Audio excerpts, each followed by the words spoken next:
लेकिन नंदा जी, सबसे महत्वपूर्ण सवाल हमेशा यही रहता है कि ये सूतक काल क्या होता है। हम बार बार इस शब्द का उपयोग करते हैं, लेकिन कई लोगों की जानकारी के लिए बता दीजिए सूतक होता क्या है। जी, बहुत ही उत्तम प्रश्न आपने किया।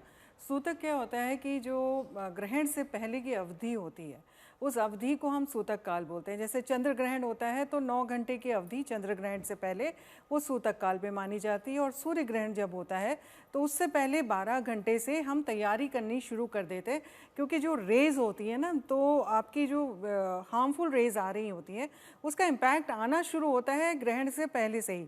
उसकी स्थिति, हमारी मनस्थिति ऐसी बदलनी शुरू होती है। आप देखेंगे कभी भी कैलामिटीज़ आती हैं, कभी भी अर्थक्वेक्स आते हैं, किसी भी तरह की ऐसी चीज़ें होती हैं, जानवर एकदम से भागने लगते हैं या अपनी रक्षा करने के लिए दौड़ने लगते हैं मच बिफोर द इवेंट। मतलब वो इवेंट जो होने वाला है उससे कई घंटे पहले से जानवरों को आप देख करके आप पता लगा सकते हैं कि हाँ, कुछ तो यहाँ पे स्थिति खराब है।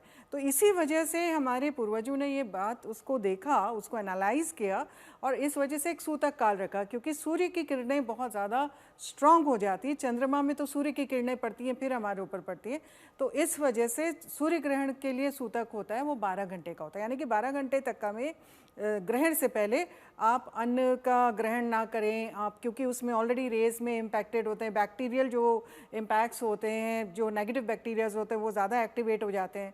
तो अन्न जल ना ग्रहण करें, आप पहले ही स्नान कर लें, मानसिक जाप करें, जो नुकीली चीज़ें होती हैं उनके आसपास ना रहें, घर से बाहर नहीं निकले कि गलती से भी आपने आसमान की तरफ देख लिया तो शायद उस रेस का असर हो जाए। तो मंदिर के कपाट बंद हो जाते हैं, इसलिए नहीं बंद होते हैं कि देवताओं पे कुछ है, देवता तो जगत व्यापी हैं, इसलिए भी एक है। आप साइंटिफिक उसका कारण सोचिए कि पहले ज़माने में हर कोई अपने गांव में एक मंदिर होता था, वहाँ दर्शन करने जाता था, तो आप घर से बाहर निकले इसलिए देवताओं के ही कपाट बंद कर देते, क्योंकि आपको जप करने का, आपको दान करने का, आपको मंत्र पढ़ने का पूरा वहाँ पे आपको अलाउड है कि आप अपने घर पे बैठ के करिए, मानसिक जप करिए, मानसिक हवन करिए, रुद्राक्ष पहनिए।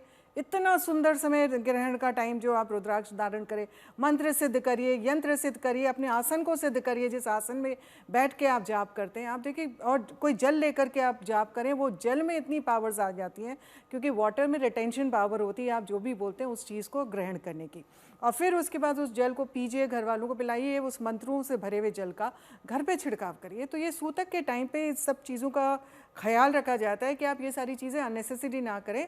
आप ग्रहण के लिए अपने को एक मनस्थिति आप तैयार करिए और उसमें आगे बढ़िए, तो इसलिए इस तरह के निवारण बोले जाते हैं।